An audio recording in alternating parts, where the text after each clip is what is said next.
tudo bem? Bom, no meu relógio aqui são 8 minutos e alguns segundos. Então, estamos ao vivo para esse trabalho para a UERJ.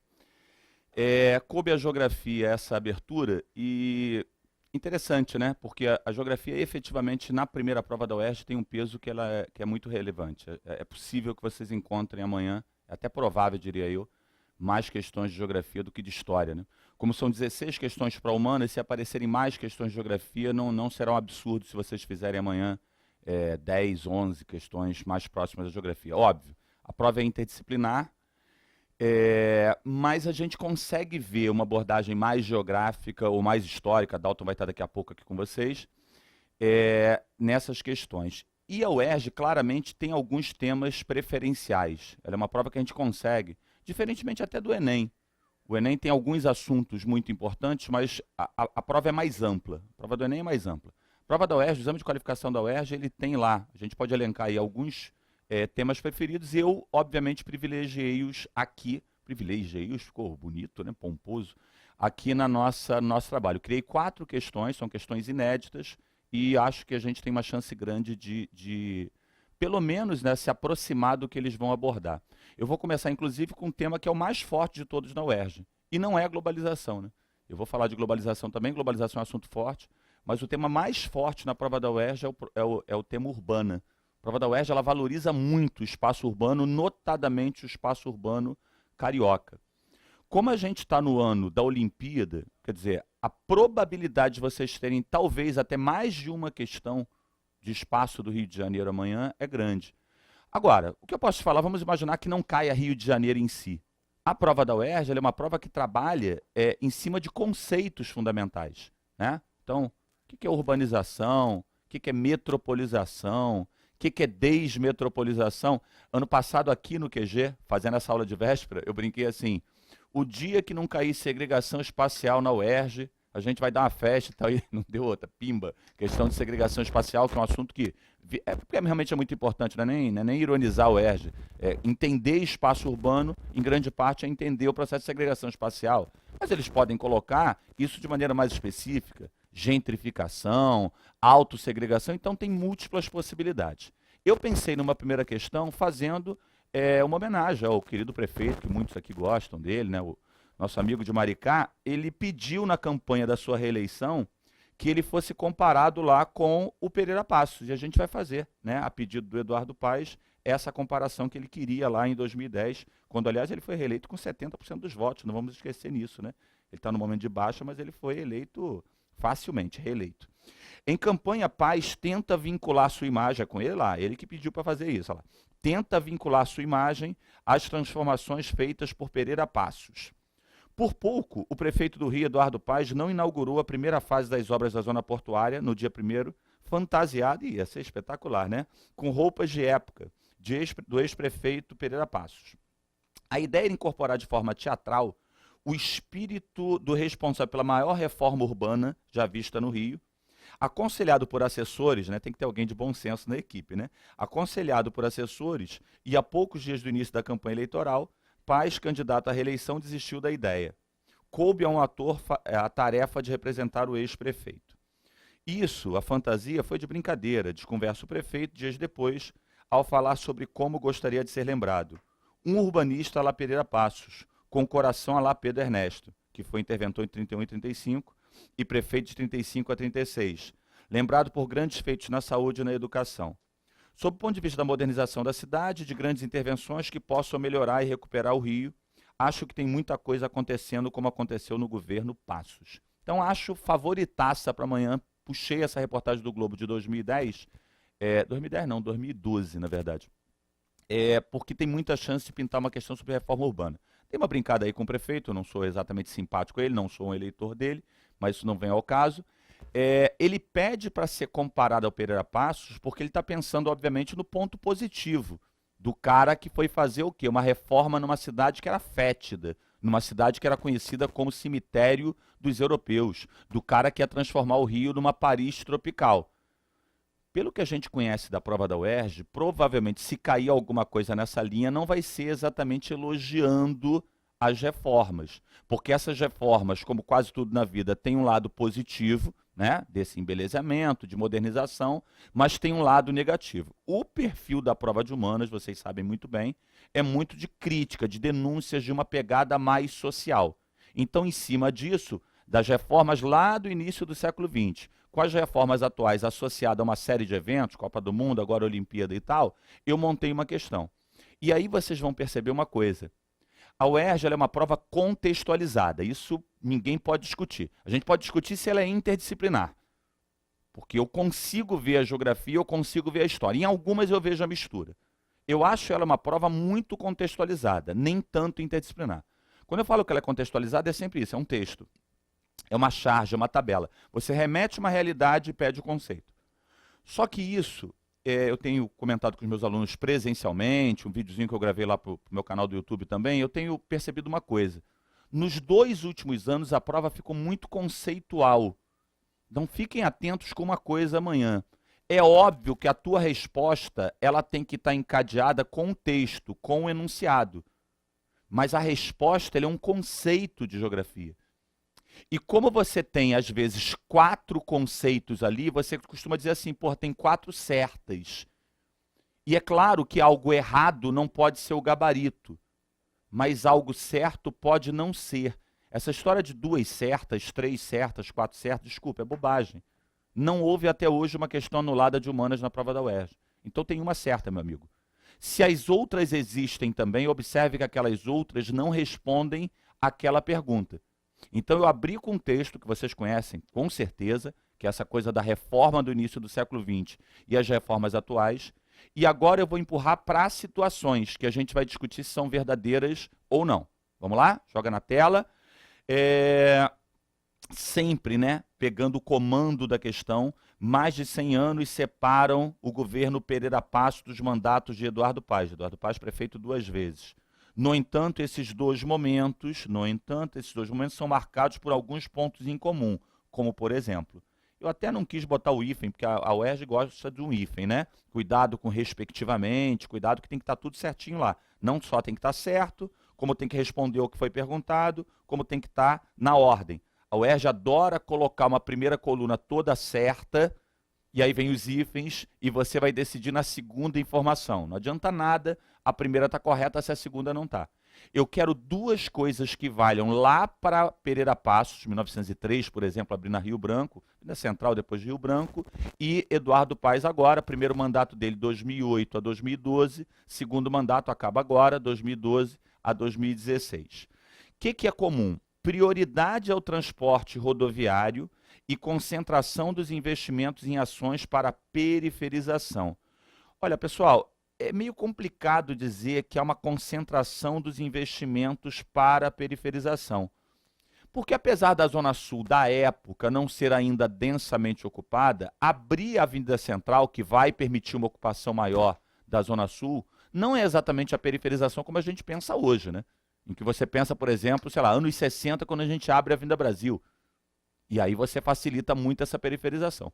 Quanto à primeira parte, ela também é complexa para esse contexto. É complexa lá no início, porque, obviamente, uma vinda central da vida privilegia o transporte rodoviário. Mas, na época, o principal transporte brasileiro é bonde e trem. Já tem o trem desde o século XIX para o subúrbio, o que hoje é a Supervia, na época Estrada Central do Brasil, Estrada de Ferro Central do Brasil. E os bondes conectam essa zona sul mais próxima, parte da zona norte. O rodoviarismo ele vai ficar mais claro em meados do século XX. Eu diria que nos anos 40, quando o presidente Vargas inaugura a Avenida Presidente Vargas, tem lá o seu nome, nos anos 60, quando tem a Avenida Brasil, nos anos 80, quando tem a Autoestrada Lagoa Barra, você tem um rodoviarismo muito claro. No início do século XX, não. Quanto ao rodoviarismo no Eduardo Paes, eu também tenho alguma dúvida. Eu tenho como defender que esse governo foi rodoviarista, é só você pensar nos BRTs. Ao mesmo tempo, ele faz o VLT, então fica uma coisa meio confusa. Eu acho que amanhã você vai ter que olhar direitinho do que ele está apontando ali. Para essa questão, não gostei. Acho que tem alguns furos. Mas se eles cobrarem transporte amanhã, é um governo que faz, sei lá, 200 quilômetros de via exclusiva para ônibus, BRTs, mas ao mesmo tempo reativa o transporte ferroviário no centro, com os VLTs. Tá? Como ele está num momento muito ruim, né? Qualquer coisa que aconteça, ele está caindo matando. A roda virou contra ele.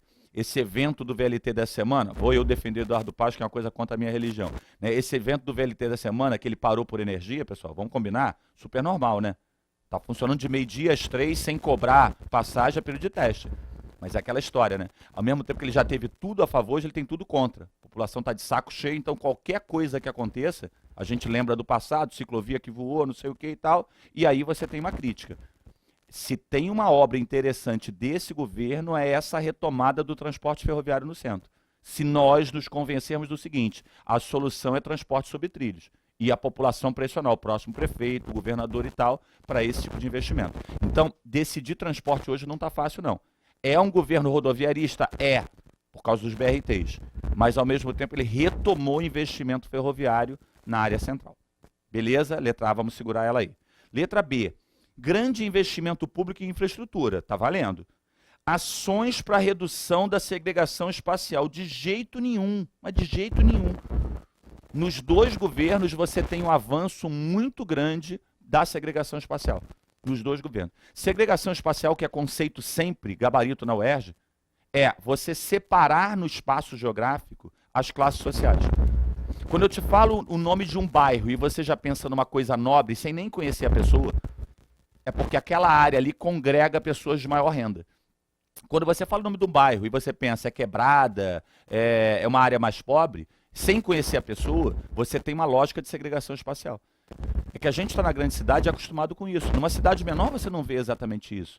Você vai justificar. Como é que numa cidade menor você vê se o cara tem grana ou não?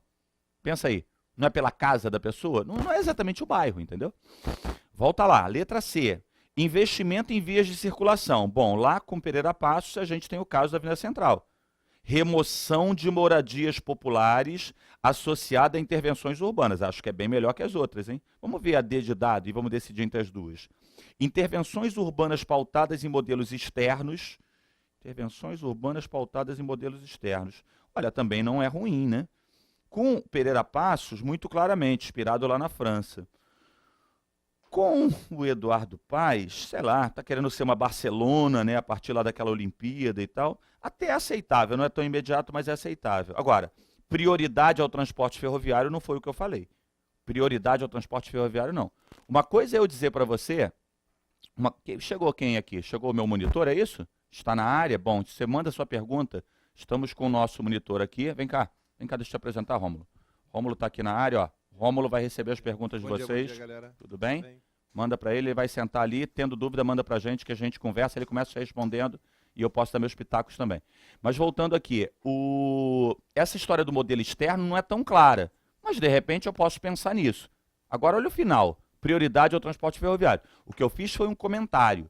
Ao mesmo tempo que esse governo, o governo atual, ele mantém a prioridade ao transporte rodoviário, ele volta com investimento ferroviário na área central com VLT. A letra C é o gabarito. Eu vou mostrar umas imagens para vocês. Repara, tem que saber a cidade do Rio de Janeiro? Tem. Mas tem que saber a cidade do Rio de Janeiro pelos fatos e pelos conceitos. Conceitos de periferização, levar a população para a periferia. Conceito de segregação espacial. Poderia ser o conceito de autossegregação. Poderia ser o conceito de gentrificação, ou seja, uma área que já foi nobre, decaiu e está... Eu não gosto de falar revitalizando, tá? Porque revitalizar dá a ideia de botar vida, e a vida nunca acabou ali.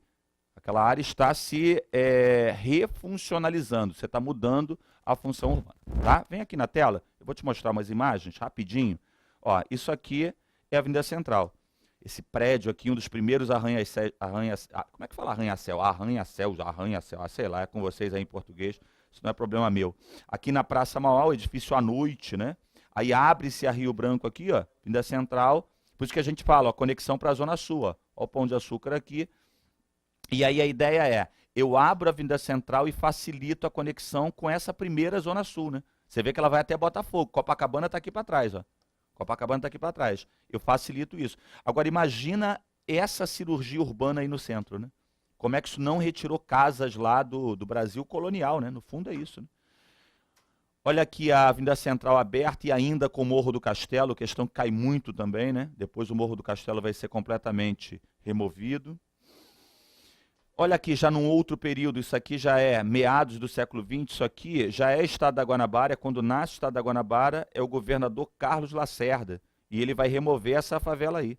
Essa favela você não quer ir nela, né? Mas você não quer ir aqui? Pois a UERJ, ela está feita exatamente onde era essa favela aqui, ó. A favela do Esqueleto, ela foi removida para a construção da UERJ. E isso foi uma constante aqui no Rio de Janeiro. Remove comunidade de área mais nobre, desloca para a periferia, num processo claro de segregação. Olha a diferença que é remover uma comunidade em Botafogo, remover uma comunidade, sei lá, na Tijuca, e mandar para Vila Kennedy, mandar para a Cidade de Deus, mandar para áreas de Santa Cruz e por aí vai, em relação à classe média escolher morar na Barra, que também é longe. Quando eu coloco uma população mais pobre na periferia, isso é segregação. Quando a classe média escolhe morar numa área nobre também na periferia, isso é autossegregação. Já é uma outra lógica. Beleza? Volta aqui rapidinho, fala. João, o pessoal está perguntando aqui se tem algum exemplo do governo Eduardo Paes de remoção. Poderia exemplificar. Tá, olha só, tem a pergunta aqui, não tem o nome de quem mandou, sobre exemplo de remoções. Vou te mostrar uma que é simbólica, já já vai aparecer na imagem, tá? Acho que se aparecer na prova de vocês amanhã, vai ser essa comunidade que vai ser citada, porque eles conseguiram resistir bastante. Acabaram sendo removidos na maior parte, mas eles resistiram bastante. Vou mostrar já já. Bom, essa favela aqui, vocês provavelmente nunca viram imagem. Vocês talvez não estejam reconhecendo esse lugar aqui. Se tivesse uma igreja branquinha aqui desse lado, talvez você reconhecesse mais fácil. Alguém está reconhecendo isso aí? Com uma igrejinha branca aqui do lado, pensa nela. Isso aqui é o Rio Sul, né? Aquela entrada ali do Rio Sul. E aí é o túnel que vai para Copacabana. Essa favela não existe mais.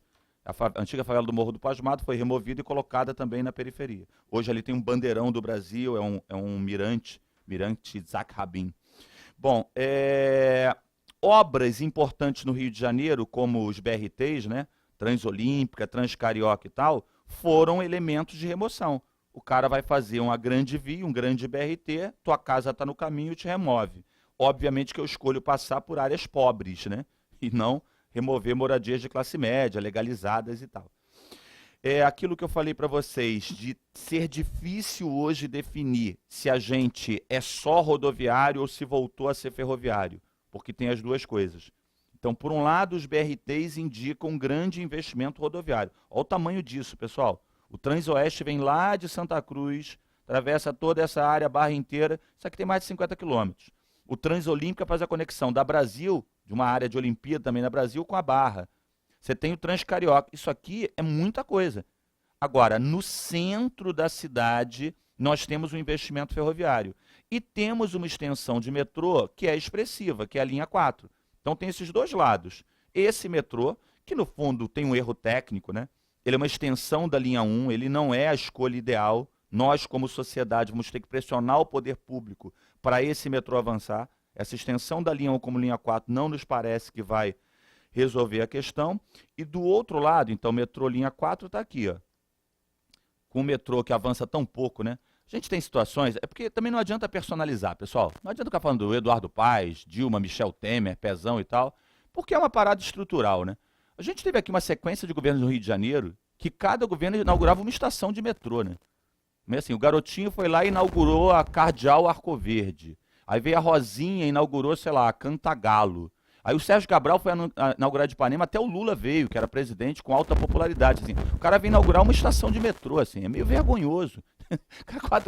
Inaugurei a estação tal. É um lixo de transporte, assim. E cabe a gente. E é um lixo de transporte, todo mundo sabe por quê, né? Não vai cair na prova porque isso não cai. Mas existe um conluio do poder público com o transporte rodoviário, com as empresas de ônibus, para não avançar no transporte de massa. E aí cabe a gente pressionar para isso, porque não pode ter uma região metropolitana de 12 milhões sem ter um transporte que dê fluidez, tá? Presta aqui. Espera aí, gente, que eu vou dar uma mudada aqui, porque vocês não estão me ouvindo bem. Eu posso soltar isso aqui? Eu tenho que falar mais alto aqui? Bom, agora então vamos assim, num padrão distinto. Melhorou? Beleza? Então vamos lá, pessoal. Eu queria mostrar mais umas coisinhas. Livro mapeia remoções de moradores na gestão de Eduardo Paes. No contexto pré-Olimpíada, 67 mil pessoas tiveram que se mudar. Mais gente do que Pereira Passos e Lacerda removeram junto. Óbvio, até fiz um comentário sobre isso com meus alunos. Claro que não é uma comparação muito justa, porque você está num outro momento, né? Você está num outro momento, a cidade é muito maior. Mas esses caras são conhecidos por muitas remoções. Então você pode falar também que no governo Eduardo Paes aconteceu isso. Como atinge a população mais pobre, o próprio destaque na mídia era muito grande. A mídia internacional até deu mais destaque a isso do que a mídia interna, por uma série de questões que não cabe falar agora. Há pouco mais de um ano da Olimpíada do Rio, um livro chega às prateleiras para mostrar os efeitos desse evento e da Copa do Mundo 2014 no planejamento urbanístico da cidade. Remoções no Rio de Janeiro Olímpico faz um mapeamento das remoções feitas para a gestão Eduardo Paes. Aí o que vai falando é um trabalho de graduação, né, um trabalho de conclusão de curso lá da arquitetura da UF. Para dar crédito, é o Lucas Faulhaber, tá, o autor. Aqui, imagem de áreas onde aconteceram remoções, tá? Áreas onde aconteceram remoções, e aí você tem assim, remoção por quê? Porque vai passar uma rodovia. Remoção porque eu vou fazer o Parque Olímpico. Remoção porque eu vou fazer alguma coisa. Como aconteceu lá atrás. Você quer o quê? Você quer isso aqui? Pode trocar a base, sem problema não, fica tranquilo. Remoção porque ia acontecer algum tipo de intervenção naquela área. E aí, a gente mostra isso e mostra a comunidade que eu acho que se eles utilizarem, eles vão dar destaque para essa aqui, que é exatamente a Vila Autódromo. A Vila Autódromo não foi a única comunidade removida, mas ela conseguiu ali resistir durante algum tempo, a maior parte dos moradores foi retirado, eles receberam novas casas em outra casa de Jacarepaguá, onde eles não queriam estar, né? Claro, essa discussão é uma discussão sempre muito complexa, porque acaba tendo um grau aí de preconceito muito grande, né? Que parte da classe média tem em relação à população mais pobre, né? Acaba sendo, mas ele não é o dono daquela área, não sei o quê. Gente, olha só, queria só dizer a vocês, sem entrar muito no mérito, que no Rio de Janeiro, de cada 5 moradores na cidade do Rio, 1 mora em favela, tá? São 1.200.000 moradores residentes em favela. E aí, se vocês começam a tratar a comunidade moradora em favela de uma maneira distinta, realmente especial, você está falando de 20% da população. Só para a gente ter isso claro. Bom, pessoal, eu vou continuar em urbana, que é um assunto muito forte. Quando eu puder trocar aqui, vocês me avisem. Bom, eu vou continuar em urbana, só que agora eu vou dar uma virada. Pode mandar para mim aqui rapidinho. Eu vou fazer cidade global. Eu vou fazer cidade global. A gente tem um problema técnico, gente. Isso acontece, né? Quando a gente vai fazendo assim, eu tive que trocar o microfone. Mas enfim. Quem sabe faz ao vivo, diz aquele cara chato lá da televisão. Então, voltando aqui à nossa história triste, é possível essa questão social de urbana? Eu diria até que é provável. Remoção, segregação, autossegregação e tal. E aí é foco no Rio de Janeiro. Mas se a banca não quiser polêmica? Sei lá, momento conturbado político no Brasil, momento conturbado entre vocês, inclusive uma divisão ideológica em sala de aula, não sei o que e tal. Vamos imaginar que a banca resolve fazer uma bola de segurança. Ela pode ir para a cidade global. E aí eu montei essa questão aqui. Vem na tela, por favor. A imagem a seguir representa as cidades identificadas como globais de diversos níveis, em uma série de estudos sobre o tema. Então o cara vem aqui e marca as chamadas cidades globais do mundo. Eu vou desenhar para você aqui uma separação entre esse norte geopolítico e o sul geopolítico. O norte geopolítico seria isso aqui, ó. Seria os chamados países centrais. Você vê que eu pego Estados Unidos e Canadá, eu pego a Europa, pego o Japão e vou lá embaixo resgatar a Austrália e Nova Zelândia. O sul geopolítico é isso aqui. América Latina, África e maior parte da Ásia. Está muito claro que a maior parte das cidades globais está no norte geopolítico. Mas vocês sabem que a maior parte das megacidades, e aí é outro conceito, olha como é que essa questão não tem polêmica, é conceito. Cidade global você tem que saber o que é, fazemos daqui a pouco. Megacidades tem que saber o que é. Talvez tenha que saber o que é região metropolitana, talvez tenha que saber o que é megalópole. E aí o cara vai te induzir ao erro em cima disso. Porque essas coisas, esses conceitos, eles são obviamente distintos. Cidade global é um troço, megacidade é outro, região metropolitana é outro, qual foi o outro que eu falei? Megalópole é outro. E aí o cara cita uma situação, coloca os 4 embaixo e você tem que saber direitinho cada um deles, que é para identificar do que ele está falando. Aqui eu estou falando de cidade global. Cidade global pode ser Nova York, que aliás é a cidade global de mais alta ordem, segundo os estudiosos do tema, tá? Alfa mais, assim como Londres. Mas pode ser Zurique. E por que eu falei Nova York, Londres e Zurique? Porque Nova York tem quase 20 milhões de pessoas, Londres 10 milhões de pessoas. Zurique, na Suíça, tem 500 mil. Então repara que cidade global não é quantidade. Agora, vou falar de pertinho contigo aqui.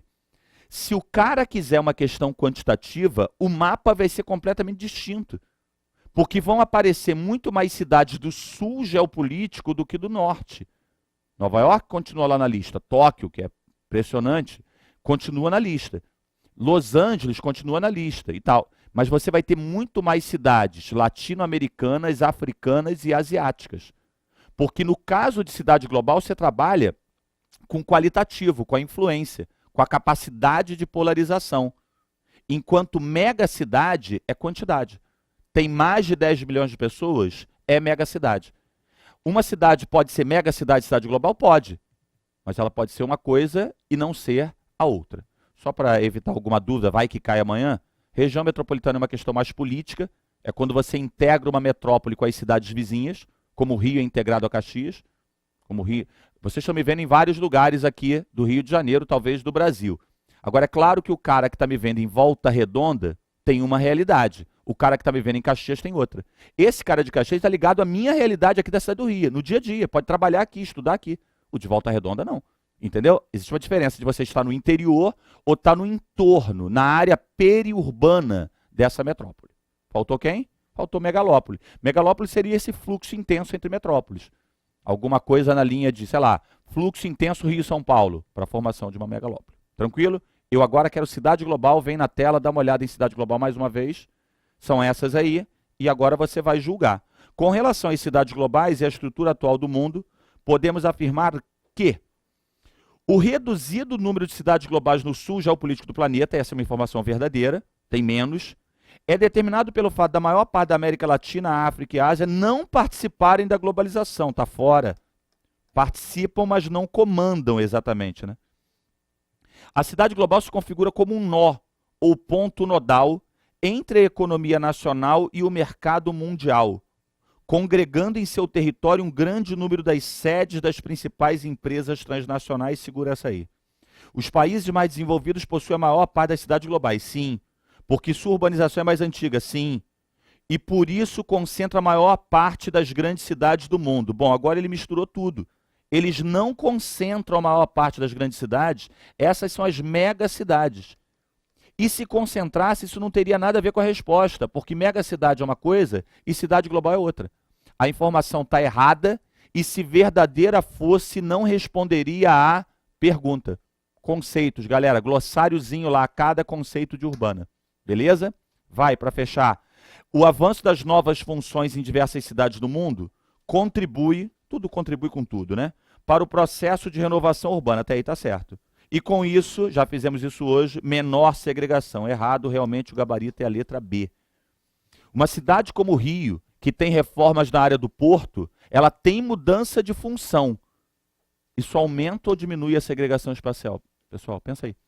Eu meto lá um prédio lá de 80 andares, aquele blindex espelhado, não sei o quê, que às vezes até reflete uma favela, foto maravilhosa. Fizeram um prédio espelhado aqui na área do porto, ele fica refletindo a favela. Aí você tira a foto do prédio belíssimo e a favela refletida, assim. Num exemplo maravilhoso, pode até cair amanhã, de segregação espacial. Aquele prédio pode ter ali escritórios que atuam na escala global, mundial, beleza.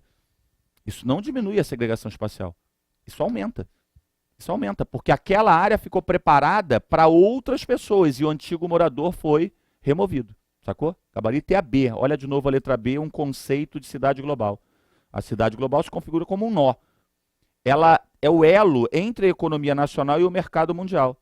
Tem sede de empresa, tem centro financeiro, por isso ela está na função de comando. Quer ver uma coisa interessante? A cidade de São Paulo é a principal cidade global brasileira. E uma das principais, obviamente, da América Latina, junto com Buenos Aires, Cidade do México. A cidade de São Paulo hoje tem uma produção industrial menor em comparação que ela tinha há 30 anos. Ela tem mais poder ou menos poder? Ela tem mais poder. Porque a descentralização da produção não descentraliza o poder. Ela não produz mais exatamente, mas ela comanda. Ela vira uma metrópole pós-industrial, transacional, informacional. Sacou? Fala aí. O pessoal está pedindo aqui para dar uma organizada rápida nos conceitos, se você puder. Fala o que é cidade global, megalópole, metrópole, megacidade. Vamos lá, rapidinho, pessoal, só que eu tenho mais duas questões. Cidade global é o que a gente acabou de responder. É o elo entre a economia mundial e as economias nacionais e vice-versa. É quem comanda o processo. Qual foi o outro? Megacidade. Megacidade é aglomerado com mais de 10 milhões de pessoas. Não precisa ser a cidade. Pode ser a cidade com as áreas vizinhas. Tem mais de 10 milhões de pessoas, é megacidade. Megalópole é quando tem duas ou mais metrópoles e tem os fluxos intensos entre elas. Boys-Wash, de Boston a Washington.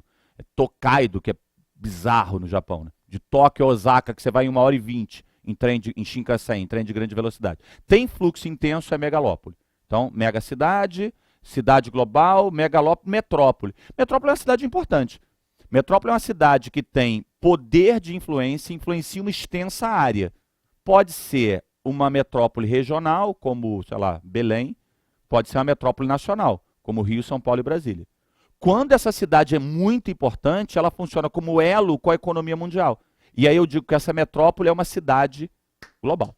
Acho que foi, né? Beleza, pessoal, ó, pai bola, hein, rapidinho. E se aparecer coisas da geopolítica mundial? Aí pensei assim, França lembra atentados de Paris um mês depois do massacre.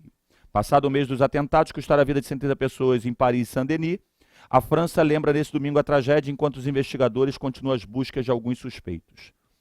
Os atentados ocorridos em Paris, aquele do Bataclan e tal, que deixaram mais de 100 mortos, estão associados a uma série de fatores sociais, políticos, geopolíticos e religiosos. Com relação aos atentados a esses fatores, podemos afirmar que... Essa questão eu montei, eu não queria assustar vocês, não.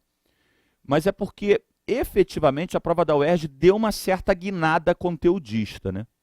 E aí, uma coisa é saber esses conceitos básicos que eu falei há pouco, você usar a sua inteligência e juntando essas duas coisas, sua inteligência com os conceitos, você vai lá e faz a relação.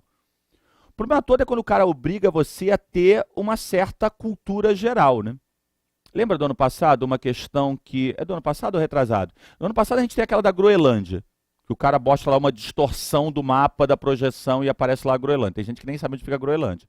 Mas beleza, é mais defensável. E uma outra de energia geotérmica, que o cara dava gabarito Islândia e tu tinha que saber onde é que a Islândia ficava. Então, assim, é meio que questão, tu sabe ou não sabe. A gente, quem trabalha com isso, eu por exemplo, tem uma... Aqui a gente no QG, a gente organiza uma série de coisas. Uma das coisas é que a gente tem que ter contato com vocês, né? E a minha página eu tenho minha página de Facebook, pessoal, né? E tem uma página lá, Professor João Felipe, que a gente usa mais para trabalho. Aí a cada 3, 4 dias eu pego lá uma notícia importante, jogo ali e faço um comentário. O que é aquilo ali? Aquilo é formação? Não, aquilo é informação. Aquilo é informação. Vocês estão sob um emaranhado de informação muito grande. É muito difícil ter isso. Então, tem algumas questões que vão exigir de vocês um certo conhecimento. Eu quis mostrar essa. As duas primeiras são bola de segurança. Isso deve pintar lá. Isso aqui é uma aposta. Mas é uma aposta que mostra que sem ter uma informação um pouquinho mais sofisticada, muitas vezes você não consegue fazer a questão. Quer dar uma olhada? O que é verdade sobre aqueles atentados que aconteceram em Paris, o mais famoso lá durante um show na casa de shows Bataclan? A comprovação da participação de refugiados sírios nos atos. Teve comprovação de participação de refugiados sírios? Ou teve, na verdade, foi um grande medo dessa participação e, na verdade, uma onda de xenofobia contra os refugiados? Porque quem fez o atentado, na verdade, foram europeus, nascidos na França e na Bélgica, de pais ou avós argelinos, ok, de pais ou avós marroquinos, mas nasceram lá. Você vê, eu não sou mais inteligente por saber isso, eu sei, eu procurei a informação, entendeu? E aí tem questão que é meio assim, e pior que tem o senso comum, as pessoas vão repetindo as mesmas bobagens, a internet é bem isso, né? Vão lá repetindo o senso comum e te atrapalham. Não houve comprovação de participação de refugiados sírios. O que o Estado Islâmico fez bem canalhamente, vou falar isso porque eu estou aqui, né? Se eu estivesse lá eu não falava canalhamente, brincadeirinha, Estado Islâmico, não é canalhamente não. O que ele fez cruelmente, vamos ver se assim eles me aliviam, foi dizer que entre aqueles milhares de refugiados, eles colocaram lá agentes, elementos infiltrados. E aí isso cria ainda mais xenofobia contra os caras que são os sofredores, né? Letra B. Uma das repercussões dos atentados foi a inesperada vitória do partido de esquerda nas eleições, com a redução da participação da Frente Nacional de Marine Le Pen. Porra, quem é Marine Le Pen? Você teria que saber, que é uma candidata de extrema-direita na França. E a participação da extrema-direita cresce, né? Quando tem atentado, as pessoas querem respostas rápidas, imediatas. Algumas pessoas, alguns políticos têm essas respostas, mesmo que eu acho que elas não resolvem o problema. Mas, enfim, as pessoas querem uma resposta. Ah, faz isso, pai, se fala mesmo. Aí vai lá e o cara segue. A Marine Le Pen é dessa. A extrema-direita cresce exatamente numa onda de aversão ao estrangeiro. Legal? Letra C, de Caxemira. Os terroristas identificados até agora nasceram na França. O que mostra que, além das questões internacionais associadas à complexa questão, há fatores associados à política interna francesa, como a dificuldade de inserção de descendentes de imigrantes na sociedade. Você não tem a dúvida que o gabarito é esse aqui. E isso tem a cara da prova da UERJ também, só que colocando menorzinho, né? Na verdade, são descendentes de imigrantes nascidos na França, logo o problema não é apenas lá no Oriente Médio. São pessoas que saem da Europa, muitas vezes, para buscar esse contato lá. E aí é uma questão também da política interna francesa. Posso fazer uma última? Permite? Eu tenho muito medo de botar as questões e não fazer, porque é lei de Murphy, aí cai. Eu montei uma última. Ó, a letra D é o grande número de franceses que segue a linha xiita. Aí depois eu falo do Estado Islâmico. O Estado Islâmico não é xiita, ele é sunita. Para fechar, pessoal, e o Dalton assumir aqui, COP21, Conferência de Partes de Paris, dezembro de 2015. Brasil comemora acordo do clima justo e ambicioso. Pessoal, isso é aquela discussão sobre aquecimento global.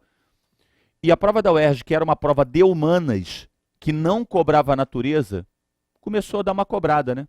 Nesses 2 anos pipocaram algumas questõezinhas lá de impacto ambiental. Uma possibilidade de aquecimento global. Como houve essa COP número 21 em Paris, eu acho possível que eles retomem a discussão. Só que fazer uma pergunta técnica sobre aquecimento global hoje é difícil, né? Porque os próprios cientistas divergem entre si. E aí eu imagino que montar esse tipo de questão agora envolve alguma polêmica. A não ser que a UERJ queira polêmica. Tipo, um cientista que diz uma coisa, outro que diz outra. Uma linha meio Enem, né? E bota um hífenzinho ali no meio. Porque você sabe que a maior parte das pesquisas apontam que a participação humana é relevante. Nós participamos sim do aquecimento global. Está um momento bom para falar de aquecimento global, que está um frio do cacete aqui no Rio, né? Então a gente está até torcendo pelo aquecimento global hoje, mas enfim. O aquecimento global, para a maioria dos cientistas, tem participação humana. Mas tem uns caras, inclusive com um currículo muito bom, uns doutores e pós-doutores aí em climatologia, que dizem que não.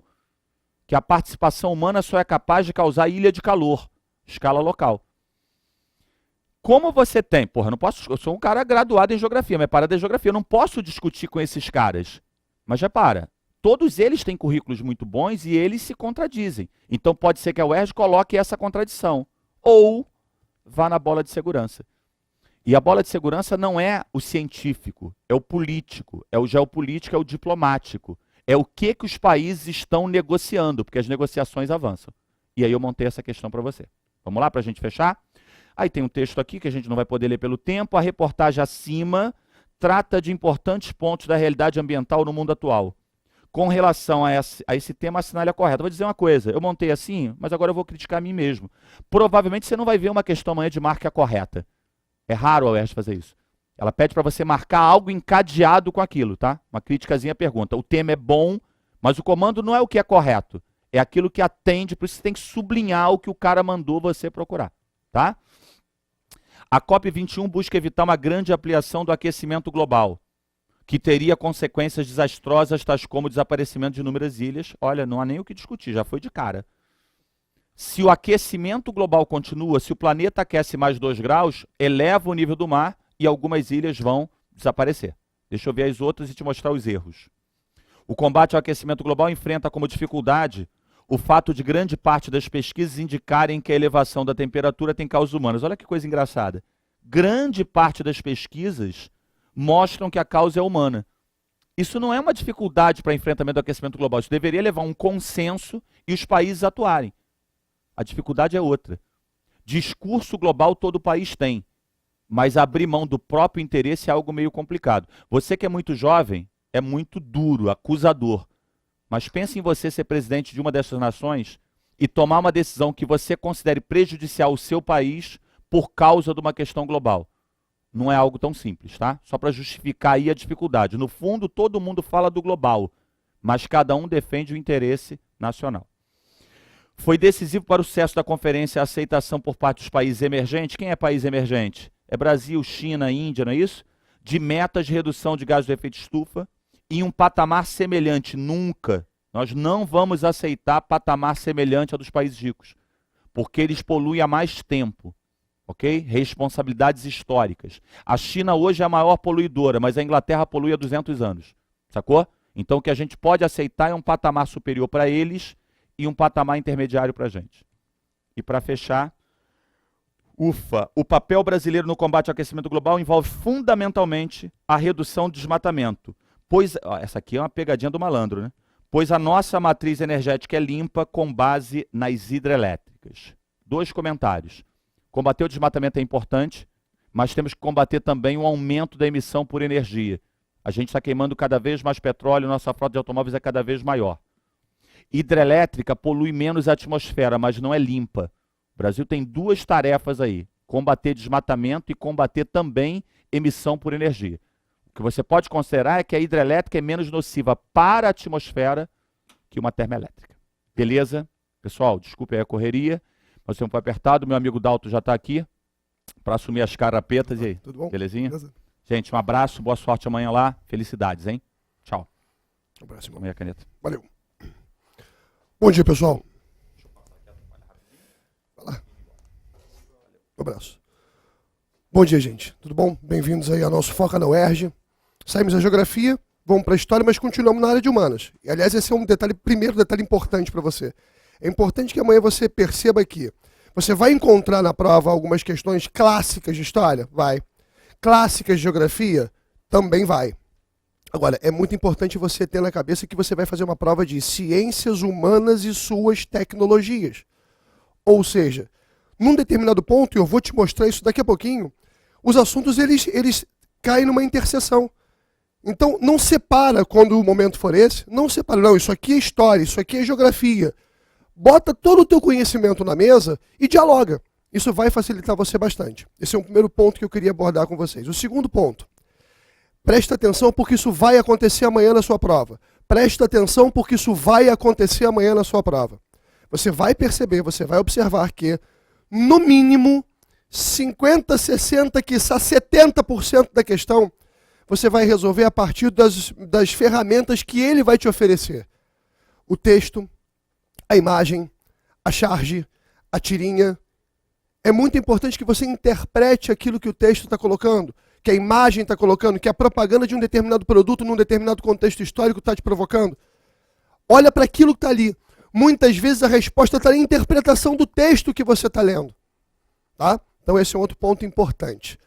Vamos começar com as nossas questões. Eu separei 3 pontos aí importantes para a gente abordar e a partir desses 3 pontos a gente abre o leque de um quadro teórico para você dar uma refrescada em alguns itens importantes. Beleza? Vamos lá? Primeira questão.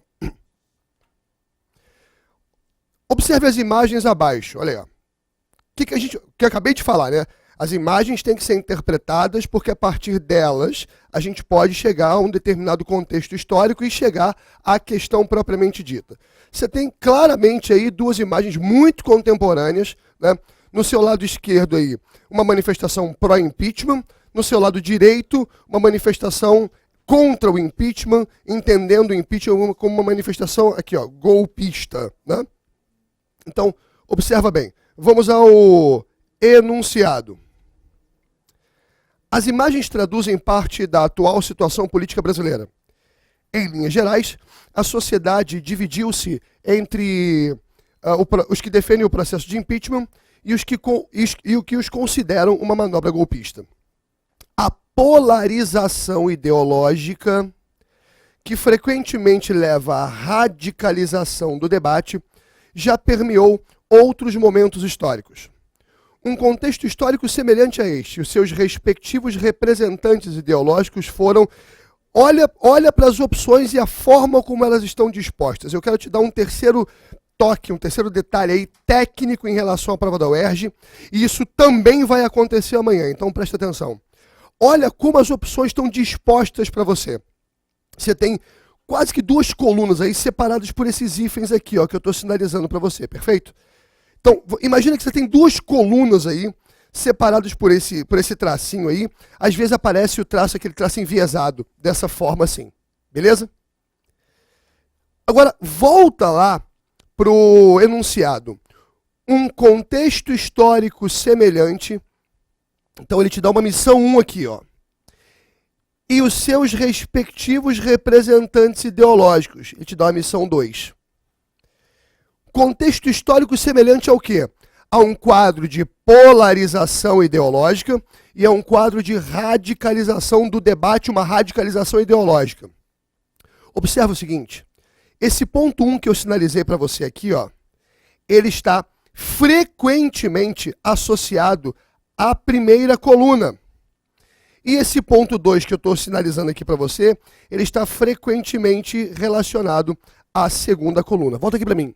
Por que eu estou colocando a forma como a questão da UERJ aparece e essa forma vai aparecer para você amanhã? Porque você percebe que se você de repente isolar essas 2 colunas, você de repente consegue responder e acertar a questão sabendo apenas metade dela. Vamos imaginar o seguinte, volta lá para a questão, por favor. Eu não lembro do contexto histórico semelhante. Eu não tenho ideia, fiquei em dúvida aí entre Guerra Fria, período entre guerras, imperialismo, industrialismo. Não estou conseguindo lembrar aonde eu consigo identificar essa polarização ideológica e essa radicalização ideológica. Mas eu olho para a segunda coluna e eu consigo ali sim identificar os representantes ideológicos desse contexto histórico. Beleza? Estou apagando aqui para a gente ter um quadro aí mais limpo para você. Então, observa. Qual contexto histórico semelhante ao que a gente está vivendo hoje, ou minimamente parecido, onde a gente encontrou uma radicalização ideológica e uma polarização ideológica? Guerra Fria? Pode ser. E ali o embate entre capitalismo e socialismo? Pode ser. Período entre guerras? Também. Imperialismo? Acho que não. No contexto do imperialismo, o que você observa? A gente tem ali a afirmação, a consagração de um modelo capitalista, né, até que se transforma ali na segunda metade do século XIX, né? Ele deixa de ser um capitalismo livre e concorrencial, passa a ser um capitalismo de monopólios, um capitalismo oligopolista, né? Os trustes, os holdings, os cartéis surgindo, né? As grandes corporações. Eu estou na segunda revolução industrial e expandindo mercados para a Ásia e para a África. Eu não me recordo dali você ter um quadro de polarização ideológica. O que você tem ali no século XIX é o nascimento, é a emergência, é a gênese de uma série de ideias que vão contestar a lógica do capitalismo, que nós comumente chamamos essas ideias de ideias socialistas. Podem ser os socialistas utópicos, os socialistas científicos, os socialistas libertários, mas eu naquele momento do imperialismo, final do século XIX, início do século XX, eu não tenho esse embate radical e polarizado. Beleza? Então a gente já anulou a letra C. Vamos para D. Industrialismo. Está no mesmo contexto. Se você pegar aí o século XVIII, João Felipe acabou de falar que a Inglaterra vem poluindo aí há 200 anos antes de todo mundo, porque ela é pioneira na Revolução Industrial, ali você não tem um quadro de polarização ideológica, ideias tão distintas que ocupam espaços tão distantes e que se enfrentam. Então a gente ficou ali entre Guerra Fria e período entre guerras. Estou na dúvida. Vamos para a segunda parte, a segunda missão que a questão te dá, e vamos para a segunda coluna. Volta lá para a questão. Os respectivos representantes ideológicos. Eu vou olhar agora só para a segunda coluna. A Guerra Fria, ela travou um embate entre socialismo e comunismo? Não. A Guerra Fria travou um embate ideológico, político, econômico, comportamental, mental, cultural entre socialismo e capitalismo, ou comunismo e capitalismo. Acaba só sobrando a letra B de bola, né? Você percebeu que eu fiz o caminho inverso, né? Eu, a partir de detalhes técnicos da questão, a gente marcou e acertou esse primeiro exercício nosso. Agora vamos para o quadro teórico. O que você precisa saber desse momento histórico a ponto da gente conseguir identificá-lo como um momento baseado nessa polarização e nessa radicalização ideológica. Aí eu quero voltar justamente para aquele quadro que eu desenhei rapidamente aqui para vocês, do final do século XIX e início do século XX. Segunda Revolução Industrial, ou segunda fase do industrialismo, a consagração da máquina sobre o braço, a afirmação da maquinofatura sobre a manufatura, a consagração do modelo capitalista, o desenvolvimento de grandes potências, não só mais europeias. Não se esqueça que a segunda fase do industrialismo, ou segunda Revolução Industrial, ela não se limita só à Europa. É claro que eu tenho a Inglaterra participando desse contexto, é claro que eu tenho uma França pós-napoleônica participando desse contexto, mas eu não posso esquecer, por exemplo, das unificações tardias que levam a Alemanha e a Itália, mas sobretudo a Alemanha, a começar a disputar mercados e espaço nesse cenário privilegiado das grandes potências econômicas. Não se esqueça que nesse contexto da segunda metade do século XIX, os Estados Unidos concluem a sua marcha para o oeste e termina a Guerra de Secessão, a consagração de um projeto nortista que vence o sul, né, naquela guerra civil. E que projeto nortista era esse? Era o projeto industrial, era o projeto capitalista, era um projeto abolicionista, era um projeto de formação de um mercado consumidor interno. Então, a segunda RI, como a gente comumente chama, ela não se limita à Europa. Não se esqueça que nessa mesma época, o Japão está passando por um processo de modernização conhecido como Revolução Meiji, né? O Japão, influenciado inclusive por uma presença norte-americana no contexto do imperialismo, ele acaba pegando esse know-how, né, utilizando um pouco do capital norte-americano e promove a sua modernização no campo econômico, no campo educacional. Então, nesse momento de sagração do capitalismo monopolista, né, do chamado capitalismo selvagem, né, você tem a busca por novos mercados consumidores, a formação de novos impérios coloniais, é o neocolonialismo, é o imperialismo. E o que você tem no campo das mentalidades é o seguinte: o século XIX está acabando, o século XX está começando, e o século XX tem que ser entendido aí como o futuro que está se aproximando. E o futuro, por todo o desenvolvimento e crescimento econômico que essas principais potências econômicas mundiais apresentam, e refletem esse desenvolvimento na construção desses grandes impérios, né? Ela acaba projetando um conceito de civilidade, um conceito de modernidade, que é colocado de forma, eu diria que prussiana, de cima para baixo, né? É um modelo de comportamento, é um modelo de civilidade, é um modelo de desenvolvimento, que comumente foi conhecido como Belle Époque. A gente ainda vai falar muito sobre isso numa segunda questão. Eu quero pegar uma perspectiva europeia. E por que eu falo de Belle Époque nesse momento? Associada ao desenvolvimento econômico industrial capitalista e à afirmação desse modelo. Porque esse homem europeu, vamos concentrar nossa análise na Europa agora, esse homem europeu, nesse final do século XIX, olhando para o futuro, entendendo o futuro como essa passagem do século XIX para o século XX, ele tem uma certeza: o futuro só vai gerar, só vai resultar em coisas positivas. O progresso é infinito, o progresso é ilimitado, né? O século XX chega. E ele decepciona. Porque o século XX chega e já apresenta a essas sociedades uma guerra em escala mundial que vai vitimizar aí, entre alguns livros falam 10 milhões, outros livros falam 15 milhões de pessoas. Até então, nunca havia ocorrido uma guerra nas proporções como a Grande Guerra, ou como a gente chama de Primeira Guerra Mundial. Dalton, mas qual é a relação dessa ode ao capitalismo, essa ideia da Belle Époque, com a Primeira Guerra Mundial, que decepciona, que deprime essas comunidades europeias naquele momento? É bastante simples. Basta que nós lembremos que a Primeira Guerra Mundial, ela é um desdobramento de todas as rivalidades imperialistas que vinham acontecendo e elevando o clima de tensão na Europa nessa passagem do século XIX para o século XX.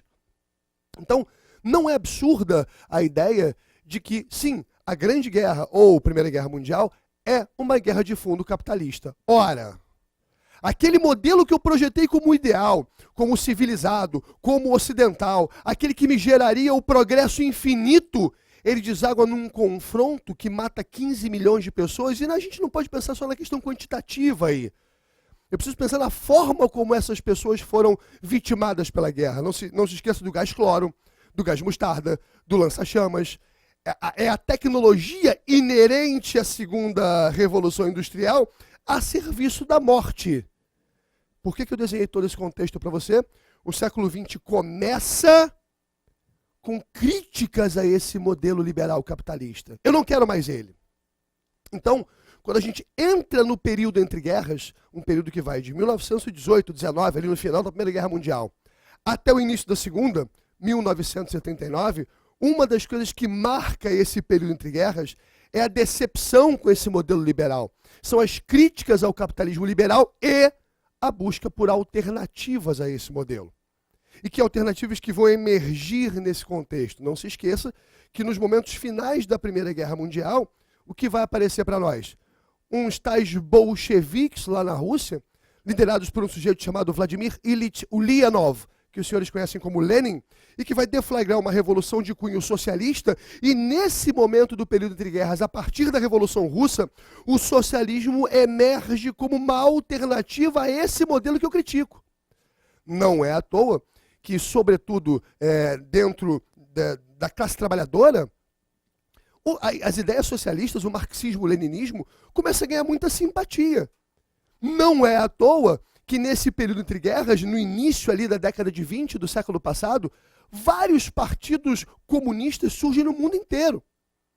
Em 1921 é fundado o Partido Comunista na Itália. Em 1922 é fundado o Partido Comunista aqui no Brasil. Em 1923 ascende Mao Tse-tung no Partido Comunista Chinês. Você tem dois partidos de orientação de esquerda na Alemanha, o Partido Comunista Alemão e o Partido Socialista da Alemanha.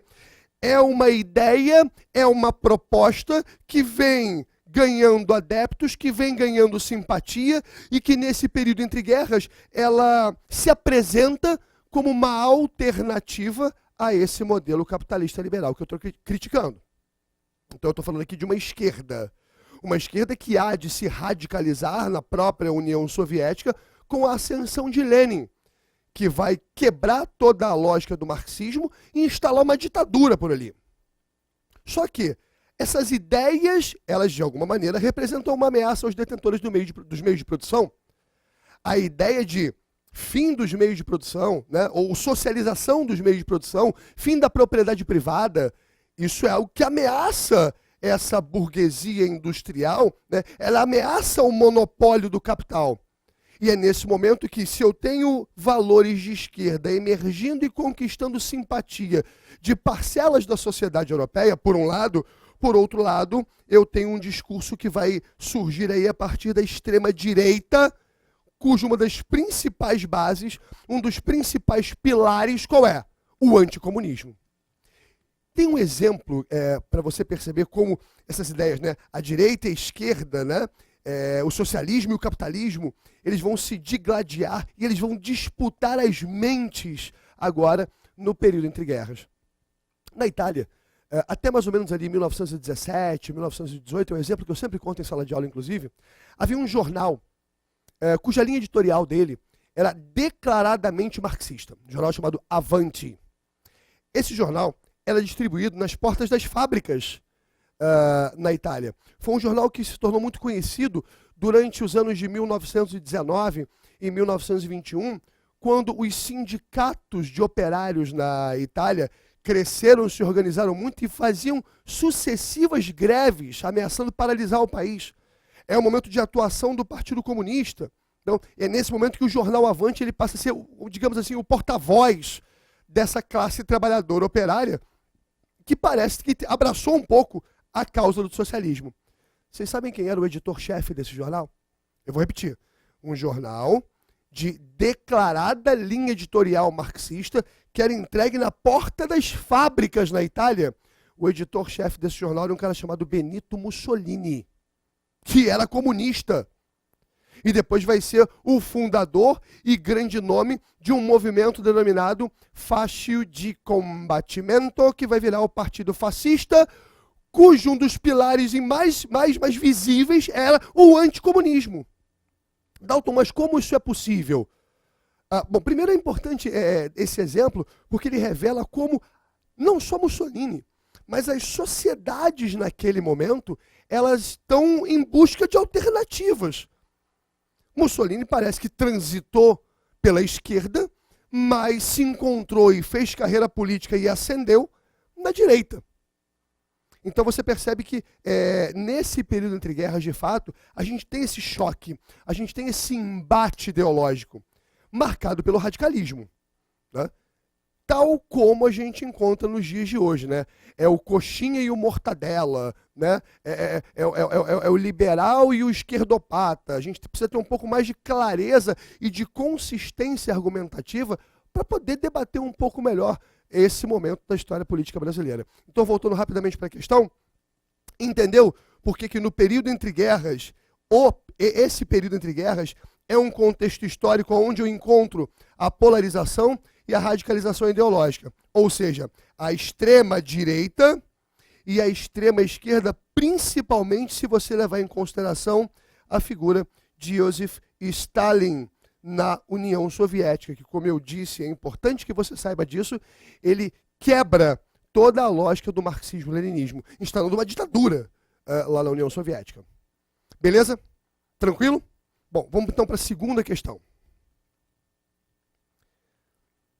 O Cais do Valongo foi encontrado em escavações feitas com autorização do IPHAN, Instituto do Patrimônio Histórico e Artístico Nacional, durante as obras de revitalização da zona portuária do Rio de Janeiro. O Valongo possui cerca de 350 metros de comprimento, vai da rua Coelho Castro até a Sacadura Cabral. Por ali, desembarcaram mais de 1 milhão de africanos. A região foi transformada em Cais da Imperatriz no século XIX, para receber a futura imperatriz Teresa Cristina, que chegaria ao Brasil para o casamento com Dom Pedro em 1843. Para tentar apagar da história uma região marcada... para tentar apagar da história, uma região marcada pela escravidão. No século XX, a região foi aterrada pelo prefeito Pereira Passos. Eu sei que você já trabalhou isso com João Felipe. Olha como é que os assuntos eles podem transitar de uma área para outra. O texto mostra como a região do Valongo sofreu intervenções que visavam esconder o fato de que aquele porto foi símbolo da escravidão. Um conceito e um objetivo ligados a essas estratégias. Então, mais uma vez, estamos diante de uma missão aqui, e uma segunda missão. E repare como as opções estão dispostas para você. Da mesma forma como na questão anterior, porque essa é uma forma clássica hoje da UERJ. Então, veja bem, o João Felipe pegou Pereira Passos e deu a ele uma abordagem. Eu voltei um pouquinho, fui lá para o século XIX, para falar do Cais do Valongo e chegar até Pereira Passos também. E aí tem um detalhe importante nessa questão, né? Você repara que o texto diz o seguinte: eu tenho uma região, que era uma região de desembarque de escravos, né, por onde passaram 1 milhão de africanos, só no século XIX. Uma região que era afastada do conceito de urbe, do burburinho ali do que é hoje o centro da cidade do Rio de Janeiro, por isso era uma região de desembarque de escravos.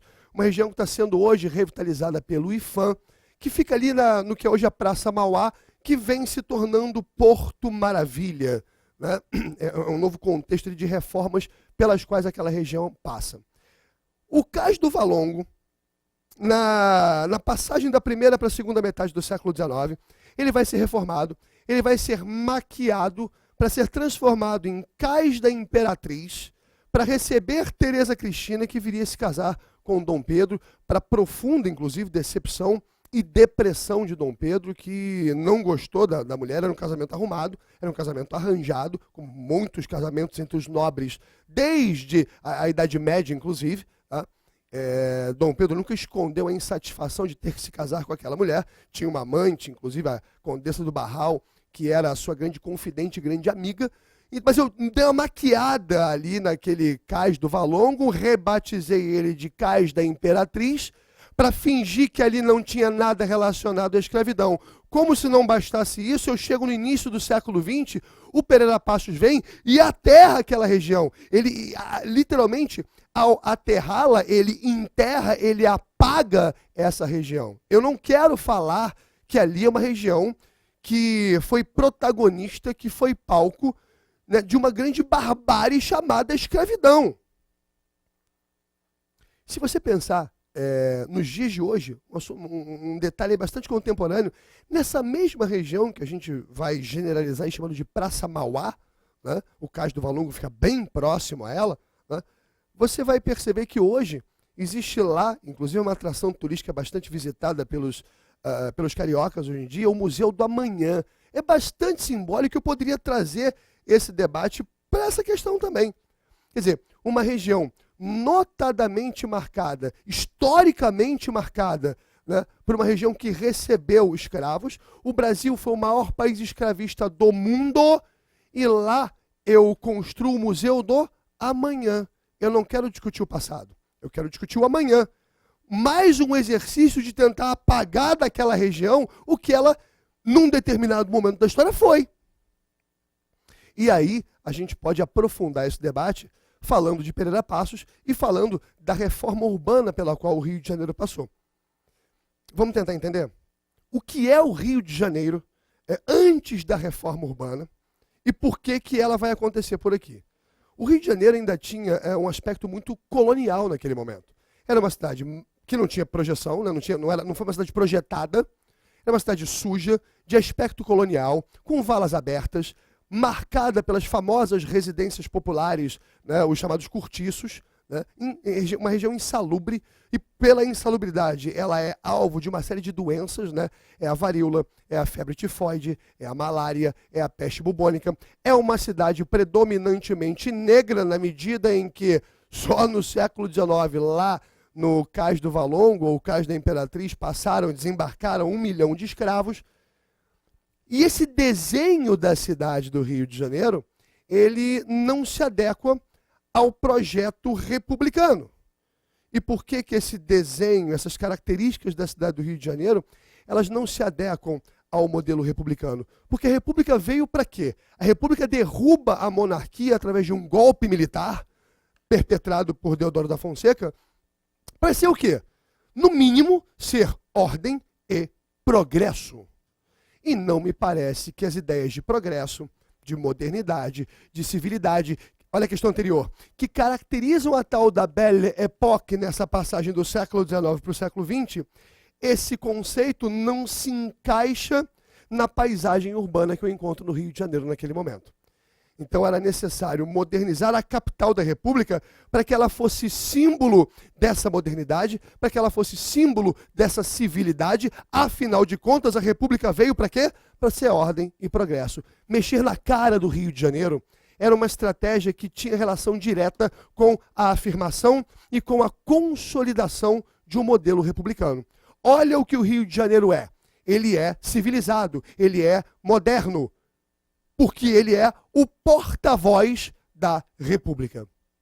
É nesse contexto que emerge o presidente Rodrigues Alves, né, que foi presidente do Brasil aí entre 1902 e 1906, e o prefeito Pereira Passos. Não é à toa que o Pereira Passos era um engenheiro. Ele tem essa missão de mudar a paisagem urbana. Então a gente já chega a algumas características desse contexto e alguns pontos importantes. O primeiro deles, a reforma urbana, ela está intimamente relacionada a esse projeto de afirmação da República, uma República que está engatinhando ainda, né? Nós estamos aí em 1902, 1903, e a República fora recentemente proclamada em 1889. Então, uma república que está dando seus primeiros passos ainda e, de fato, está em busca de afirmação. E uma das formas que eu tenho de afirmar esse modelo republicano, para além de criar os seus heróis, para além de criar os seus símbolos, para além de criar o seu hino, a sua bandeira, é também refletir essa modernidade, refletir essa civilidade na capital dessa república. Ponto 1. Logo, ponto 2. Você percebe que isso é um projeto da elite política brasileira. É um projeto que vem de cima para baixo. Vamos meter a mão na cidade. Aliás, você encontra eco no que eu estou falando agora, na questão que o João Felipe fez. Né? O prefeito Eduardo Paes, ele vem desapropriando, é um rolo compressor que vem passando, né, de cima para baixo, sobre os setores menos favorecidos da nossa sociedade. Por quê? Porque tem um ponto 3.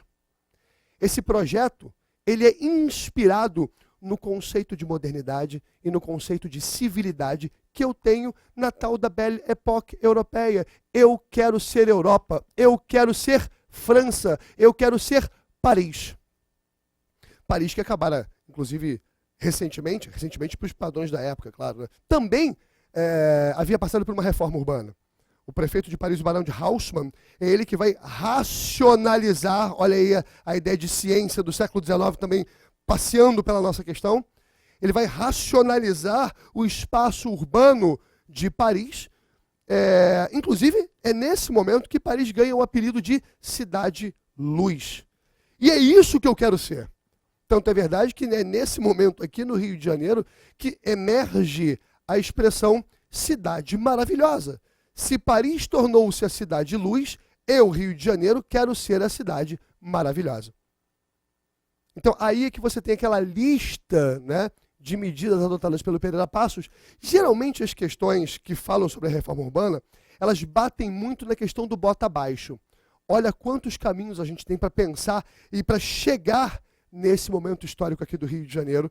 E a UERJ sempre gosta de puxar um pouco a brasa para a nossa sardinha aqui, Rio de Janeiro, né, o estado e a cidade do Rio de Janeiro. Né? Geralmente se fala muito do bota abaixo, da derrubada dos cortiços. A gente chegou a esse mesmo assunto por um outro caminho.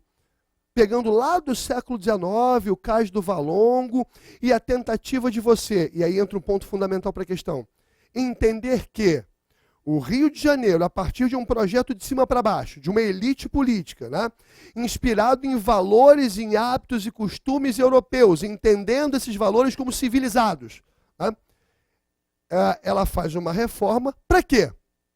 Para duas coisas, basicamente. Escolher o que eu não quero ser e apagar isso da história e da memória da nossa cidade. E, ao mesmo tempo, mostrar para você o que eu quero ser. Eu quero ser civilizado. Eu quero ser Europa. Eu quero ser Paris. E eu não quero ser essa cidade feia, suja, insalubre, doente e negra. Eu quero apagar isso da memória. É um conceito muito interessante que vem aparecendo aí nas provas. É um debate bastante interessante. Você construir uma nova memória, construir uma nova história, a partir justamente desse processo de modernização da cidade. Que, evidentemente, como você está vendo na contemporaneidade com o prefeito Eduardo Paes, a partir da questão que o João Felipe fez, também atingiu, nessa época, os setores menos favorecidos. Uma das principais consequências que você tem naquele processo, qual foi? Um processo de favelização, um processo de suburbanização, um processo de periferização desses setores menos favorecidos, pobres e predominantemente negros, porque você não pode esquecer que a Lei Áurea, né, lá no 13 de maio de 88, foi uma canetada e não houve nenhuma preocupação do Estado em inserir esse elemento na sociedade. A ocupação de novas regiões como o Morro da Conceição, o Morro do Pinto, o Morro da Providência, os bairros ali que ficam hoje atrás da Central, Santo Cristo, Gamboa, Saúde, conhecidos como Pequenas Áfricas, a ocupação da Praça 11, Estácio, Lapa. Tira essa gente pobre, doente, preta, suja, dessa urbe parisiense que eu quero criar. Tanto é verdade que eu fiz a chamada Avenida Central, hoje a Avenida Rio Branco, que não era uma avenida, era um boulevard, né? Porque eu tenho que ser Paris. Então eu afasto essa população em nome dessa tal modernidade, em nome dessa tal civilidade. Não esqueça de um detalhe. O fato da gente estar estudando aqui um processo político que veio de cima para baixo, né, e que atingiu, né, de cara essa população menos favorecida, isso não significa dizer que esses setores menos favorecidos, isso vale até para os dias de hoje, tá? Esses setores menos favorecidos, iletrados, né, pobres, que não têm acesso, né, ao próprio conceito de cidadania, não significa dizer que eles não saibam se organizar, pensar e reagir. Você não pode esquecer que um dos desdobramentos mais importantes de todo esse contexto foi a revolta da vacina. A revolta da vacina não pode ser entendida apenas como uma negação à ideia da vacinação. É mais do que isso. É uma rejeição a toda essa política de Estado que vem de cima para baixo e que chegou um momento em que esses setores menos favorecidos disseram, basta, chega, eu não aceito mais essa política de vacinação obrigatória. Beleza? Vamos dar uma olhadinha nas opções? Olha lá. Repetindo o enunciado, né? O texto mostra como a região do Valongo sofreu intervenções que visavam esconder o fato de que aquele porto foi símbolo da escravidão. Um conceito e um objetivo ligados a essas estratégias são nacionalismo. Ó, conceito. Nacionalismo cabe? Acho que não. Já podemos tirar aí a letra A. Conceito, identidade? Talvez caiba. Talvez caiba. Deixa a B guardada aí. Memória cabe muito.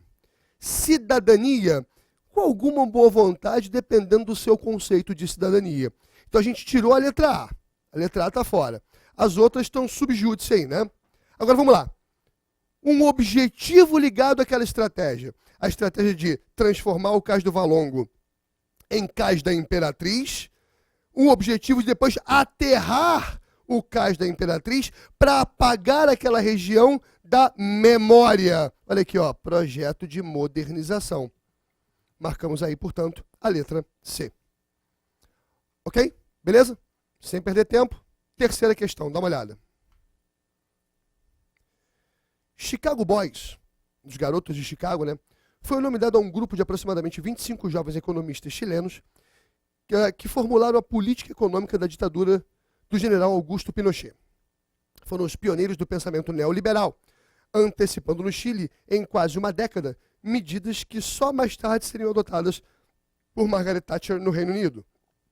Foram responsáveis pelo milagre do Chile, denominação dada pelo economista norte-americano Milton Friedman, que foi inclusive o professor desses jovens que se tornaram conhecidos como Chicago Boys. Tem um outro texto, olha lá. Milagre brasileiro é a denominação dada à época do crescimento econômico elevado durante o regime militar no Brasil.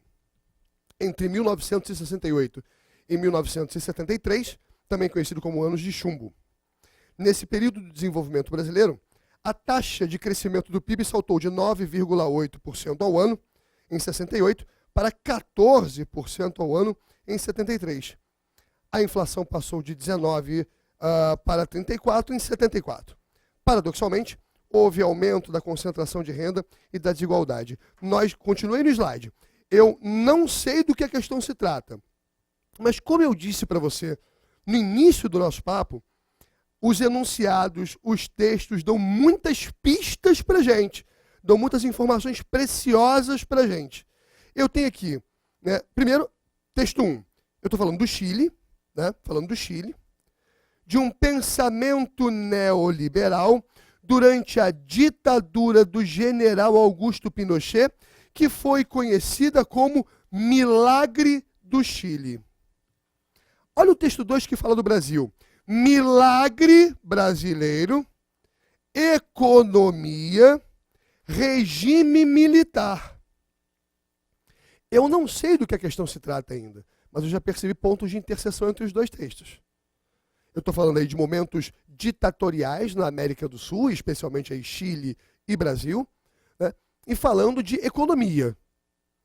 Vamos lá? Vamos pensar? Dá uma olhada no enunciado. De acordo com o texto, na verdade com os textos, né, as ditaduras militares do Chile e do Brasil experimentaram milagres econômicos. Você percebeu que as pistas que eu recolhi lá no texto, sem saber do que se tratava a questão, estão aqui no enunciado. Ditaduras militares e milagres econômicos. No entanto, os caminhos para tal contexto foram diferentes. Assinale a estratégia adotada pelo governo chileno, missão número 1, e brasileiro, missão número 2. Você já sabe, então, que na primeira coluna está a estratégia adotada pelo governo chileno e na segunda coluna a estratégia do governo chileno, na primeira coluna, e na segunda coluna a estratégia do governo brasileiro. Dalton, você me disse que eu tenho que olhar muito para o texto. Eu vou voltar para o texto porque você sinalizou aqui, olha, pensamento neoliberal. Quando eu olho para as opções, eu já tenho o neoliberalismo aqui, ó. Acertei a questão. Calma. Olha as pegadinhas da UERJ, cuidado. Será que o modelo econômico que explicou o milagre brasileiro naquele momento era o modelo keynesiano? Não. Olha a armadilha aí, ó. É saber de cara está fora. Percebeu? Cuidado com essas pegadinhas também. Olha para a primeira coluna, faz sentido a primeira coluna? Olha para a segunda. Não faz sentido. O Brasil, durante a ditadura militar, não adotou esse modelo que foi típico dos anos 30, né, chamado modelo keynesiano, de forma alguma. Vamos começar a pontuar então? Os Chicago Boys eram um grupo de jovens que foram estudar na Universidade de Chicago, tiveram aula com Milton Friedman e foram talvez os grandes pilares do pensamento neoliberal, do Deus-mercado, da desregulamentação da economia, da ideia de Estado mínimo. Não é à toa que uma das principais marcas do governo Pinochet foi o avanço significativo no processo de privatizações. O Chile foi pioneiro nesse sentido. Né? É aquele modelo que assinala a ideia de que a economia ela está como prioridade, é o chamado Deus-mercado. A sociedade deve servir à economia e não a economia à sociedade. Esse é um pensamento bem classicamente neoliberal. Agora, observa, no Brasil, e esse é um detalhe muito importante, principalmente para você que ainda tem mania de ficar decorando nomes, nomenclaturas e associando elas a presidentes, a governos, a contextos históricos. O que é o milagre econômico? O que foi o milagre econômico? Eu estou falando aí, por exemplo, de uma estratégia adotada pelo então super-ministro Delfim Neto, que tinha por objetivo combater a inflação, num primeiro momento, e depois promover o tal do crescimento econômico. Como é que isso aconteceu durante aquele momento? Basicamente a partir de 3 estratégias, 3 medidas. Primeira, toda uma política de estrangulamento salarial. Logo quando os governos militares entraram, né, dando golpe ali no presidente João Goulart, desde o PAEG, Plano de Ação Econômica, né, do governo, você tem esse processo de arroxo salarial. O salário mínimo aumentava apenas uma vez por ano a índices abaixo da inflação. O teu salário está sempre correndo atrás da inflação. Que objetivo é esse? Né? Para que isso? Para controlar a inflação. Para, devagar. Eu estou dizendo a você que uma estratégia de estrangulamento dos salários serviu para combater a inflação. É isso, Dalton? Deu certo? Deu. Não entendi. Vamos lá? Numa linguagem, um economês bem simples para você. Se o teu salário está estrangulado e ele está sempre correndo atrás da inflação, você tem frequentemente o seu poder de compra reduzido, também estrangulado. Então você consome menos. Quando você vai menos vezes ao mercado, e você pode pensar no mercado da forma mais ampla, ou pode pensar até no supermercado mesmo, quando você vai menos vezes ao mercado consumir, pegar o teu dinheiro e colocar no mercado, você está obrigando a esse mercado a puxar os preços para baixo. E quando você puxa os preços para baixo, a inflação tende a cair. Hoje nós temos um índice chamado IPC, né? Índice de Preço ao Consumidor, que é exatamente um dos indicativos, uma das variáveis que calcula a inflação. Quando a inflação sobe, subiu por quê? Porque o aluguel subiu, porque o tomate subiu, porque o pão subiu, não importa. Beleza? Então, e conseguiu-se no primeiro momento reduzir a inflação? Conseguiu. Quando eu reduzo a inflação, eu atraio capital estrangeiro. E aí você começa a ter investimentos em indústrias de bens de consumo, indústrias de bens duráveis. É a segunda medida do superministro Delfim Neto. Dalton, não estou entendendo. Como é que eu invisto em indústria de bens de consumo se o salário está estrangulado? Terceiro item da política de Delfim Neto, a flexibilização do crédito.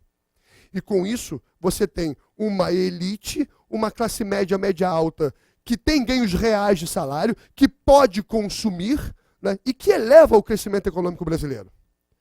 Isso tudo é baseado a partir, portanto, de estímulo à iniciativa privada, estímulo capitaneado pelo governo, também projetado a partir de empresas estatais que se desenvolvem nesse momento. Um grande exemplo que não existe mais. Capital privado, capital internacional, capital estatal, modelo tripé. Sim, a ditadura militar no Brasil deu prosseguimento a uma estratégia que foi adotada por Juscelino Kubitschek, a do nacional desenvolvimentismo. Beleza? Então você tem, de um lado, os Chicago Boys no Chile, sendo o grande pilar do pensamento liberal, o pensamento neoliberal. O Chile é pioneiro no processo de privatização de empresas. A gente fala muito de Margaret Thatcher, como o enunciado fala na Inglaterra, de Ronald Reagan nos Estados Unidos, mas o grande embrião, o grande laboratório do neoliberalismo no mundo foi o Chile, com medidas que só poderiam ser adotadas numa ditadura militar, porque elas causaram um profundo descontentamento nos setores, sobretudo relacionados à classe trabalhadora. Já o Brasil, né, a ditadura militar brasileira dá prosseguimento à estratégia do nacional-desenvolvimentismo, com estratégias que, num primeiro momento, controlaram a inflação e promoveram o crescimento econômico, mas aumentaram a desigualdade. E eram medidas extremamente recessivas que, posteriormente, acabaram detonando a inflação. Duas estratégias que só poderiam funcionar em governos ditatoriais, que reprimiam qualquer espécie de insatisfação da sociedade. Beleza? Vamos dar uma olhada nas opções? Então, no entanto, os caminhos para tal contexto foram diferentes. Assinale a estratégia adotada pelos governos chileno e brasileiro. Primeiro, o governo chileno. Eu não vejo intervencionismo, ao contrário, é o Deus mercado, é o livre comércio, é o Estado mínimo, portanto, tampouco o estatismo. Percebeu a pegadinha dessa questão? Eu simplesmente, na letra A, que é o nosso gabarito, não usei o prefixo neo, para justamente montar uma armadilha para você tentar marcar a letra B. Mas a coisa fica mais clara quando você olha para a segunda coluna e vê a estratégia adotada pelo governo brasileiro, que é a do nacional-desenvolvimentismo, herança, né, continuidade da estratégia que começou a ser adotada lá com Juscelino Kubitschek. Beleza? Tranquilo? Espero que vocês tenham gostado, espero que vocês tenham entendido. E agora eu tenho o prazer aqui de chamar o meu companheiro, meu camarada, Marquinho Laurindo.